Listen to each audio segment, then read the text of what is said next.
बिस्मिल्लाहिर्रहमानिर्रहीम अस्सलाम वालेकुम। वेलकम करता हूं जॉब अकेडमी में, जहां हम आपको डेली बेसिस पर जॉब अपडेट करते हैं।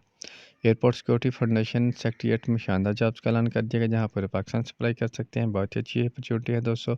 अपना एडवर्टाइजमेंट में आप देख सकते हैं, पहले नंबर पर जो समी ऑफ प्रोजेक्ट मैनेजर की रिस्पॉन्सिबिलिटीज़ में देख सकते हैं आप, construction of housing apartment plazas and high risk building. और जो एजुकेशन है वो master bachelor in civil engineering में होनी चाहिए और 10-15 साल का आपका सिविल में एक्सपीरियंस होना चाहिए। दूसरे नंबर पर प्लानिंग कॉन्ट्रैक्ट इंजीनियरिंग की है।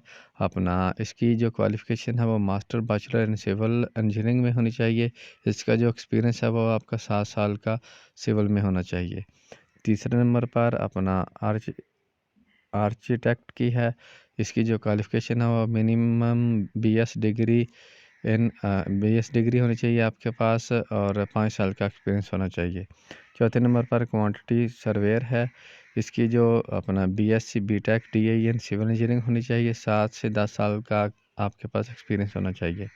पाँचवें नंबर पर ऑटो कैड अपना ऑपरेटर की है। Bachelor degree BTech in civil engineering होनी चाहिए आपके पास और 5 साल का एक्सपीरियंस होना चाहिए। छठे नंबर पर मैनेजर एचआर की है। इसकी जो MBA HR from HEC recognised university होनी चाहिए। 7 से 10 साल का आपके पास एक्सपीरियंस होना चाहिए। सातवें नंबर पर मार्केटिंग एंड सेल्स एग्जीक्यूटिव की है। इसकी MBA BBA marketing and sales आपके पास क्वालिफिकेशन होनी चाहिए। 5 साल का एक्सपीरियंस होना चाहिए। आठवें नंबर पर सुपरिटेंडेंट डिज़ाइन एंड कॉन्ट्रैक्ट। इसकी जो क्वालिफिकेशन है वो BTech diploma in civil engineering होनी चाहिए। 15 साल का आपके पास एक्सपीरियंस होना चाहिए सिविल में। 9वें नंबर पर डाटा एंट्री ऑपरेटर है। इसकी जो क्वालिफिकेशन है वो ग्रेजुएट होनी चाहिए और 10 साल का आपके पास एक्सपीरियंस होना चाहिए। जो दोस्त इंटरेस्टेड हैं अप्लाई करना चाहते हैं, वो अपने जितने भी रेवेलेंट डॉक्यूमेंट हैं वो टेस्ट करा के आपने ASF foundation headquarters B280 old area Karachi 75 200 पर भेज देनी है।